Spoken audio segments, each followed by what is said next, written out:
I always say that proper prayerful prior preparations prevent poor performance. You would have to type this in the comment section. Please.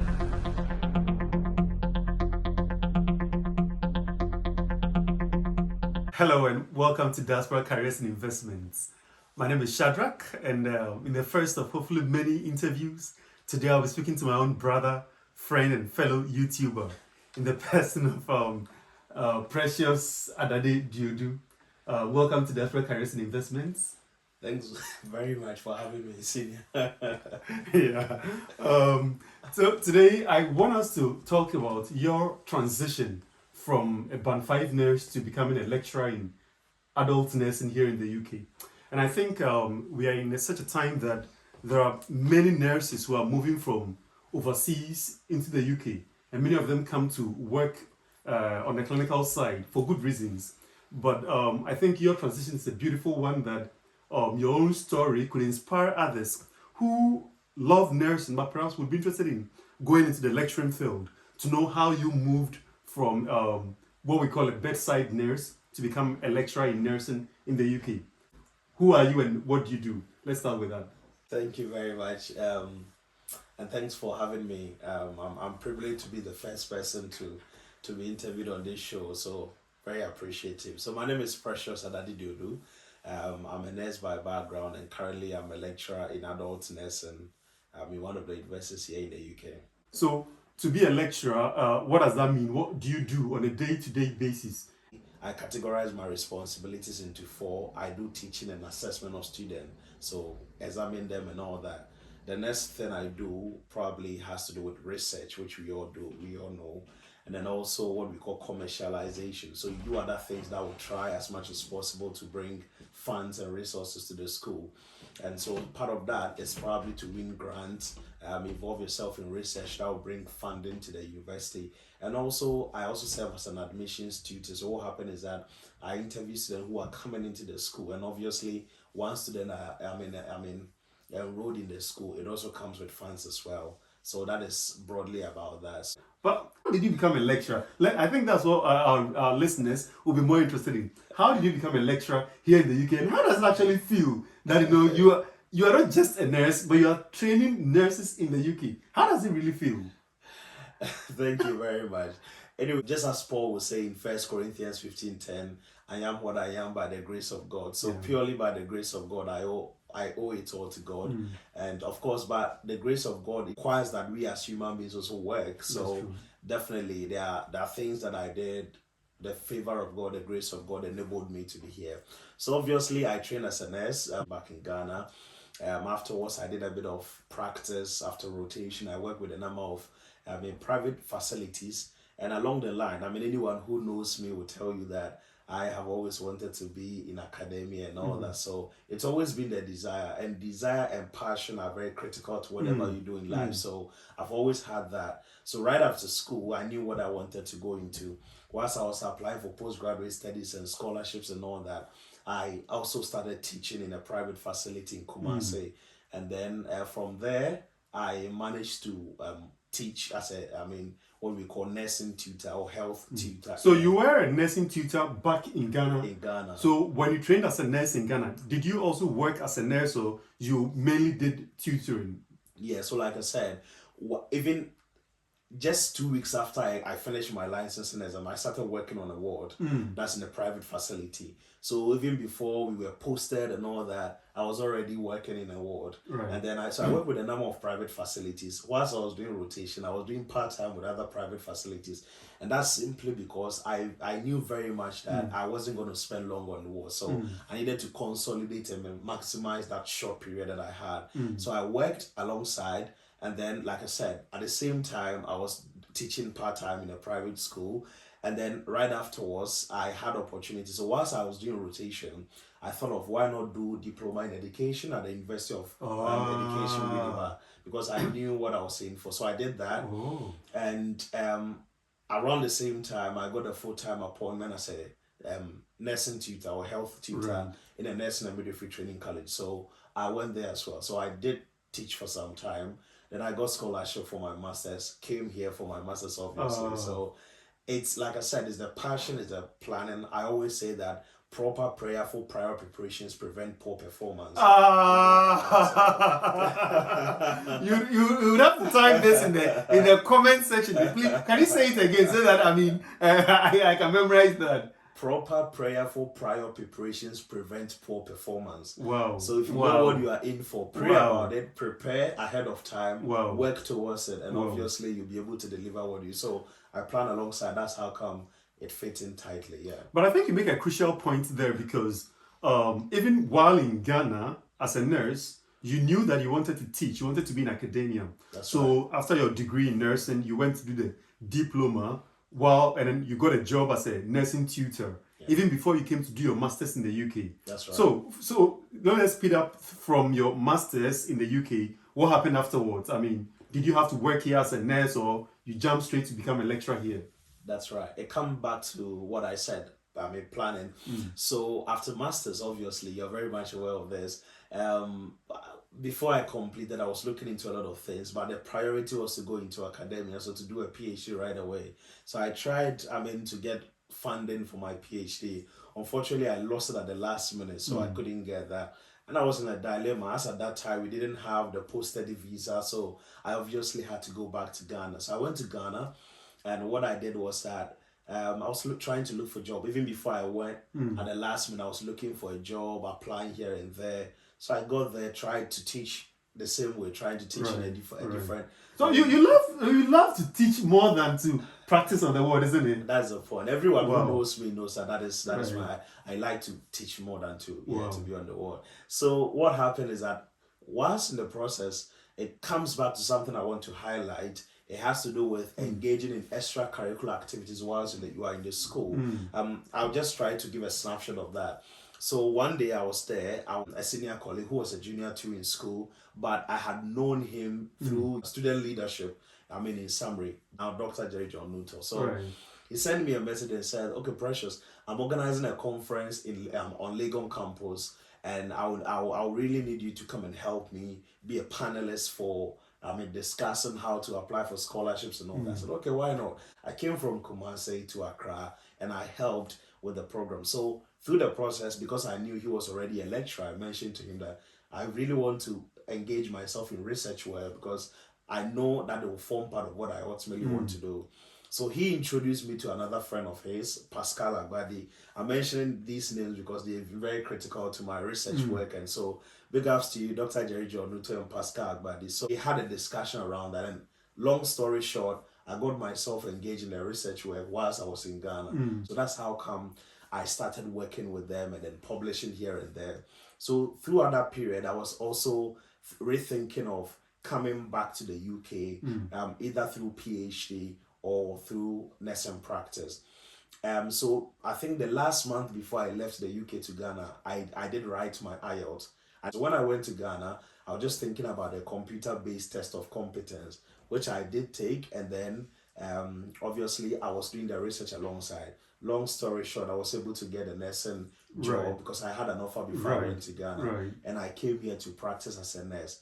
And before you even ask, I'm sure someone may be asking, you didn't want to do the nursing practice, so why did you come back again? I always believe that, as people, you always have your plan A, plan B. And sometimes the thoughts of God, as the Bible says, they are far above our thoughts. His plans are far above our plans. You might think this is the best route. I really wanted to go through the PhD straight away, but I can tell you that I prefer this option I have compared to that option if I had straight away PhD. So yeah, I took that and it worked out. Yeah, by God's grace. So talk us through. So you came back into the UK after your masters to work as a nurse. Yeah. How long did you practice as a nurse in the UK? Basically, when I was coming here, I prayed to God and said, I don't want to spend more than 1 year on the ward. So there are a lot of NHS trusts that have different contract durations. Some have 3 years and all that. The trust I chose was just for 1 year because I didn't want to spend more than 1 year. So right after the 1 year, I moved into academia. Actually, I got it on my 11th month. So I just delayed a bit and then I moved in. So 1 year, I worked with NHS for 1 year. Right. Yeah. So how did you get the job? Was it also advertised online? and then you applied, or you knew somebody in the university who helped you get it? Or how did they even work? How does it work? That's right. So obviously that was advertised, and here things are done properly. So obviously there's nothing like connection. Right. So I saw the advertisement, but obviously once you see any advertisement, you need to match those eligibility criteria and what you are looking for, job specifications and all that, to what you have. So whilst I was in clinical practice, I was still doing publications. So that helped me because I had taught before. That also helped me because I had an education qualification. That helped me because I had a master's. It helped me because I had an NMC registration and I had worked for at least 1 year. It helped me. So essentially, you're saying that to qualify for a lecturer in nursing, you would need to have the NMC registration, Very critical. which is critical. Of course, if you want to teach nurses, then you must be a nurse yourself. And then you also had a master's, so you have a first degree and then you have a master's. You had also worked as a nurse in the UK for 1 year, and you even had a diploma in education, but this was from Ghana. From Ghana. Is it to say, and then you had some publications, some research experience, teaching and experience, some teaching experience. So clearly, I mean, though you did not have a PhD, it looks like, all your career you could demonstrate that you had the teaching experiences. That's right. Is that to say that if somebody, do you know by any chance, any other colleagues who are from international and do not have publications, or must everyone meet this criteria? That's what I'm asking. Not necessarily. I know people who do not have any publication at all. And even before you get there, I know people who didn't school here at all, but they still managed to get that opportunity. So I think it's a mixture of grace. And also, I mean, sometimes it depends.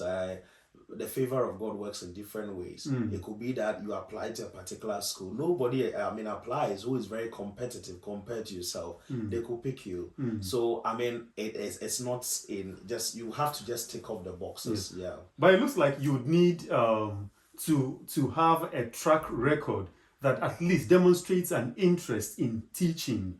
Because, I mean, for you to be given the opportunity to train the next cohort of nurses, then you must have the interest in teaching and even some demonstrable skills that you've taught before, or you even have a diploma in education, or even a research interest to do what you're doing now.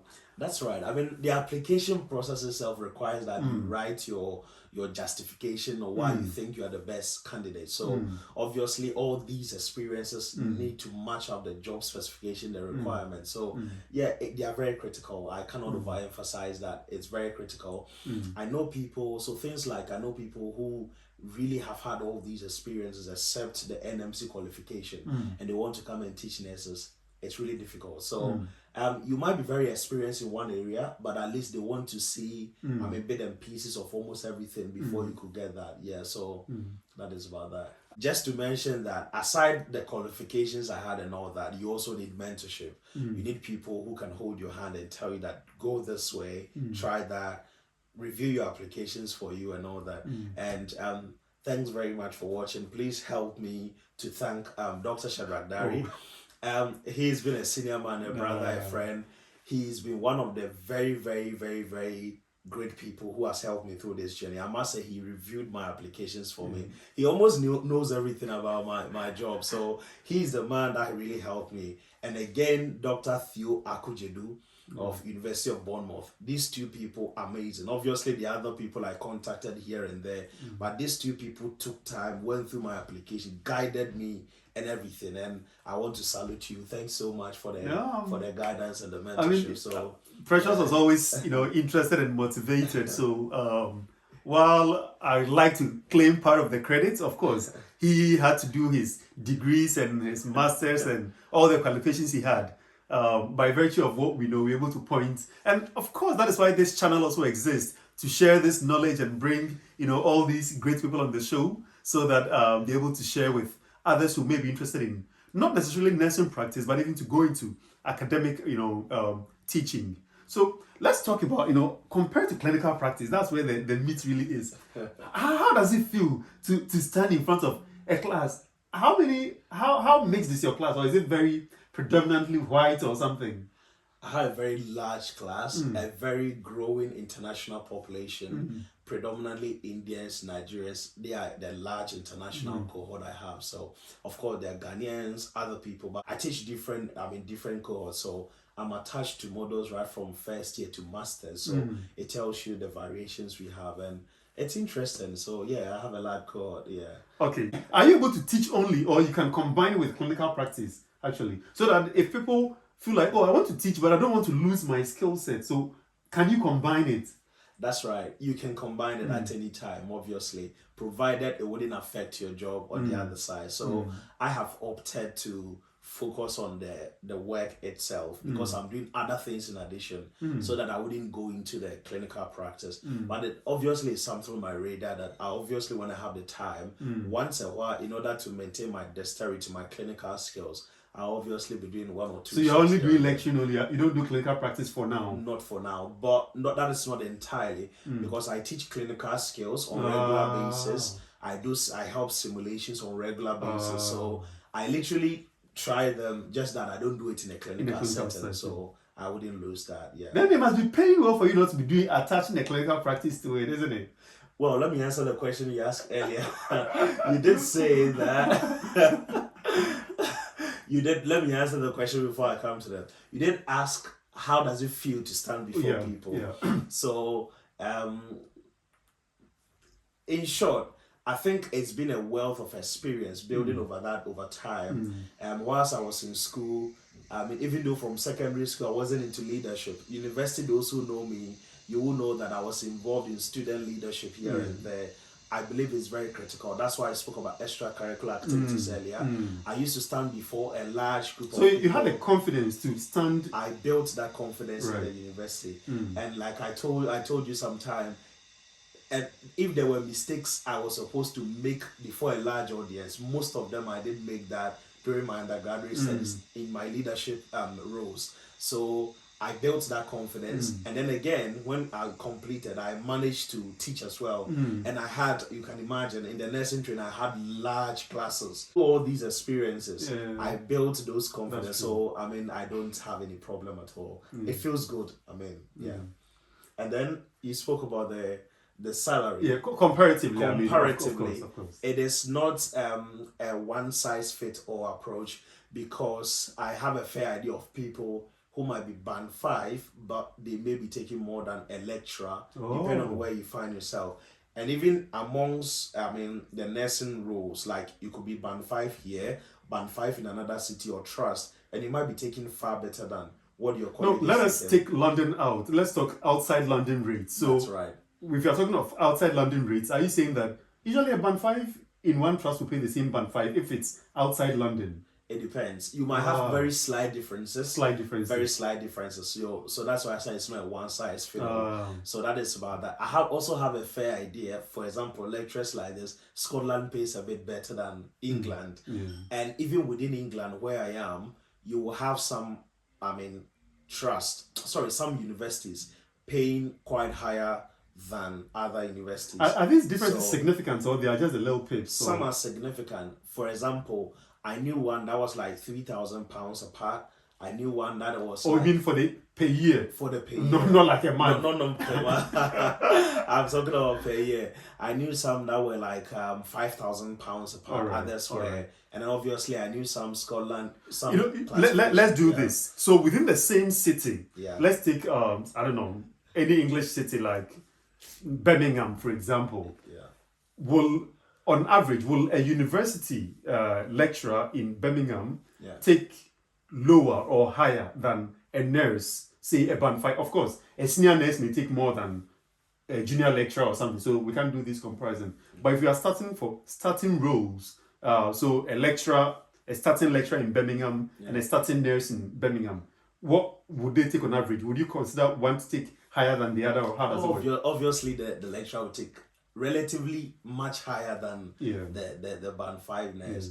You can imagine, because for you to be a nurse, in the UK, you need to have passed your license and then have a first degree. These are the minimum to be a nurse in the UK. But to be a lecturer, or even a diploma, but to be a lecturer, you need at least a master's. Is that right? That's right. But I have a fair idea that depend on your wealth of experience. Let's say you've worked as a specialist nurse for a very long time. You've worked as maybe let's say a ward manager for a very long time, but you don't have masters yet.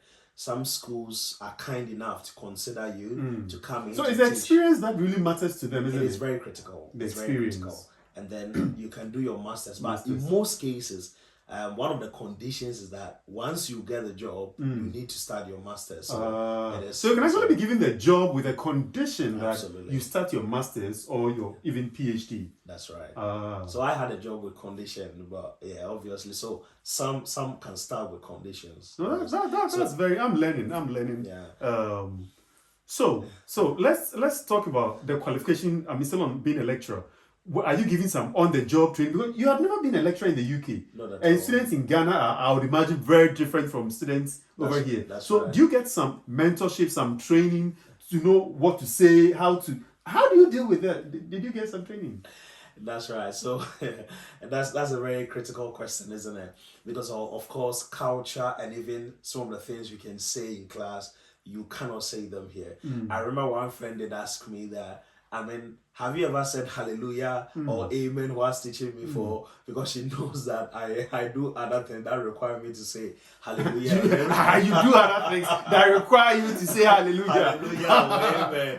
So it's very critical. Your question is very critical. So first of all, every university, as far as I'm aware, will give you a buddy, someone to mentor you whilst you are there. But the mentorship in this sense does not mean the person will probably schedule sessions with you and tell you, teach this way, go that way. Not at all. But to guide you on what university systems are, if you need any advice, how to, basically signposting, where to find things. If you need someone to speak to guide you one or two things, that is what they do. In my university, for example, you actually sound like a lecturer, like you are lecturing my audience, you know. That's what I get paid for now. Wow, I see. You get paid to talk, isn't it? I see. Yeah. So, for example, in my union, I want to believe almost every university, we have a director of teaching and learning as well. One of the cardinal responsibilities is to ensure that, webinars, seminars, workshops are also organized for lecturers so that you can be pointed on in the direction of pedagogy, what is right, what to say and all that. But obviously education is standard. And I must say that the education I did in Ghana in terms of the diploma and also the practice was very critical. It just requires that you need to fine tune what you're doing to suit the people you have. So the same pedagogy, what I mean by pedagogy is that teaching of adults and all that, what the principles guiding teaching and all that is basically the same thing. Except that maybe back home it will be more didactic, like more lecturing and all that. But here you need to adapt. Stop bombarding my people with your education terms. All right. Let me ask this. Actually, this is quite critical. So for people back home who want to come and work as nurses here, but actually most men, from Ghana at least I can see, did not really like the clinical practice, and because of that, they were teaching back in Ghana or Nigeria or Pakistan. For such people, so are you saying that there is opportunity for them to move into academia even in the UK to become lecturers rather than being on the bedside if they want to? That's right. So as people will say, in the UK, it's a land of opportunities, and that is absolutely right. And for nursing, we've been so much privileged. Just beyond the nursing practice on the ward, there are different areas you can get into. You can get into specialist roles, diabetes specialist nurse, respiratory nurse, different things. If you want to come into academia, there are a lot of opportunities for you. The key thing I want to highlight is the fact that you need to build yourself towards that. Because just when I got into academia, I've tried to also help other people to get in there. But obviously, sometimes they get to the interview stage and unfortunately, they lose it. It's simply because there are one or two things that they are not able to lay hands on. So what I'm trying to say is that if the medium to long-term plan is to go into academia, you might, in order to enhance your chances, you might want to look at one or two things like I did say. Whilst you're in the ward, maximize the opportunities you have. Training, even supporting students who come.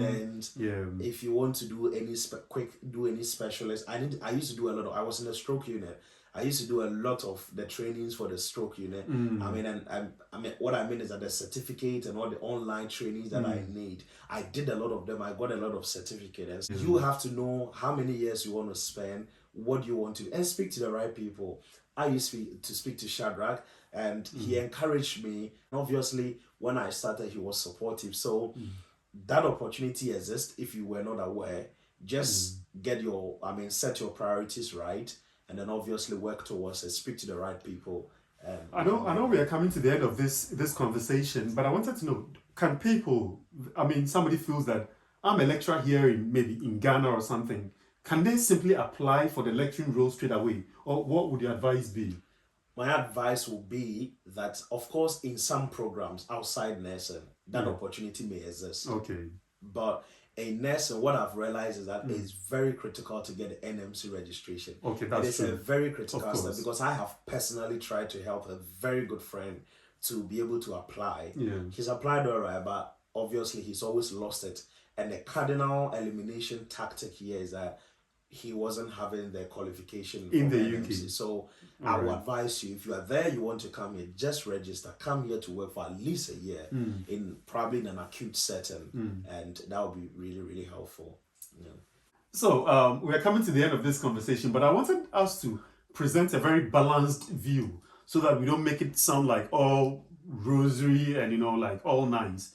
What are the real challenges of working in as a lecturer in nursing? Perhaps you can tell us some of the perks, the advantages, the joys of being a lecturer in nursing, but also highlight some of the challenges so that for people back home or people even within the UK who are thinking of moving into academia to have, to bear in mind. And I think we can, yeah. That's right. So that's very critical, isn't it? Obviously, when you are in clinical practice, once you are done with a shift, off you go. You don't have any, you don't carry any workload back home. Tell me about it. That's all. You are done until your next shift. That's all. But that is very different from academia. Obviously, some try to do it, but from what I've observed within my very short time of being here in the academia, I've realized it will give you a lot of trouble sometimes. So what happened is that sometimes people say, "Oh, Precious, but you're supposed to close around 5 o'clock. So why are you all busy all the time busy?" Well, I start to work way before that. I finish very late afterwards because usually it depends. Someone will say it requires planning, but then again, it also first of all, let me say it depends on how many models you are on. I started with very, very high numbers of models being attached to high numbers of models. So it means I was running here and there, which was very difficult. Obviously, compared to someone who may have just one model, two models, we didn't have that workload. So what I'm saying may not necessarily fit everyone. But what I mean is that you will have to respond to emails, and even the preparation to go and teach will most times fall outside your working hours. If you have to mark, well, you can try and say that I want to mark during my working hours, but most of them, I'm afraid you might have to mark them outside your working hours. So even though it looks very easy that you have a set time and you close and you are gone, a lot of the work is done outside this working period. And I think this is where the critical. And are you paid overtime for that as well? Well, I know sometimes some colleagues will say that, I mean, if you've worked overtime, you want to escalate that, mention that to your superiors, but I'm sure a lot of them will not budge because they think you should try and manage that. So it depends. It depends. Some line managers, some universities may consider and probably give you something of not necessarily everything. Others may not bother about that. So it depends. Yeah, but I don't bother escalating that because No, I mean, I think I've learned a lot in this little conversation. And one final point, I mean, what word of encouragement do you have for people here in the UK, nurses who want to move into academia, or even people back home who want to apply? What do you have to tell them? I mean, just a word of encouragement to somebody who is looking for it to apply. Oh, and I must say, you recently got promotion as a senior lecturer. Congrats on that. It's fantastic. So yeah, definitely our own senior lecturer, give them a word of encouragement. He's my senior colleague. I must say, on any day. So thanks very much for having me. But even before I come to that, I want to summarize my journey. Although I've spoken to you about what I did here and there, but I believe there's a quotation in the Bible that summarizes my life.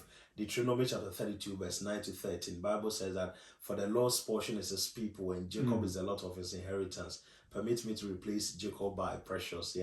So it said Jacob is a lot of his inheritance. He found him in a desert land, in a waste howling wilderness. He led him, he instructed him, and he kept him as the apple of his eye. As an eagle stirreth up her nest, flattereth over her young, spreadeth abroad her wings, taketh them, beareth them. So the Lord alone led him about, and there was no strange God with him. He made him to ride on the high places of the earth, that he might eat of the increase of the fields, and to suck honey out of the rock, and oil out of the flinty rock. The word flinty means extra hard. So what the Bible is trying to say is that even where situations are extra hard, God will make us excel. And I believe that has been my journey, where I'm coming from to where I am now. It's purely by his grace. Now to the word of encouragement. You need to work hard, because God said he will bless the work of your hands, not your idleness. So if you want to be in academia, if you want to be on the word and even progress, you need to work hard. And that is very critical. The second thing is for you to identify what your passion really is. Because I believe there are people who come here who may not necessarily want to work on the word, but because they want to probably escape hardship, or they want to seek career progression, they want to do something, they want to come here. But when they come here, they miss out. They don't get the right connections, right associations to be directed by people who are in the field. So seek mentorship. Like I've said, Dr. Dari has been so helpful to me. Dr. Theo Akujedu and other senior colleagues as well. Well, I may not be able to mention all your names, but critically, they've been very helpful. So once you are here, connect with the right people, seek for help. Seeking for help is not a sign of weakness. It's actually you admitting that you know your limitations and you need some support. It's a sign of strength. So I sought for help anytime, any day. And obviously work hard and trust God, and things will work out. And of course, his favor is critical, because even Jesus, who is God, Bible said in Luke chapter 2 verse 52 that the child Jesus Christ grew in wisdom and in favor before God and before men. You need favor wherever you are, and sometimes it is elicited by your attitude, the way you relate to people. That is critical. So let's build on our personality. I have built on that for a very long time. So it's a lot of things put together, but ultimately, whatever you want to achieve, as I said, whatever you conceive, you can achieve. So never place a limitation on yourself. No, thank you very much, bro. Thank you very much, and congrats on all that you've done. Really proud of you, and very happy to share many things in common with you. Not the least being from my own hometown. So God bless you, and thanks for coming. Thanks for the opportunity. I'm happy to be here. And just to say that you can't afford not to subscribe. Subscribe to Careers and investments. Absolutely, it will help you. Yeah. And I must say that Precious also has a YouTube channel as a Discovery. The Discovery Show TDS TV. Yeah, the Discovery Show TDS TV. Please do follow him, do subscribe to his channel. And he talks about fantastic things. He brings on, other scientists, other academics, and other people who have led different paths to share their own journey, even as he shared his on this platform. Thank you for sticking around, and see you very soon. Cheers. Bye.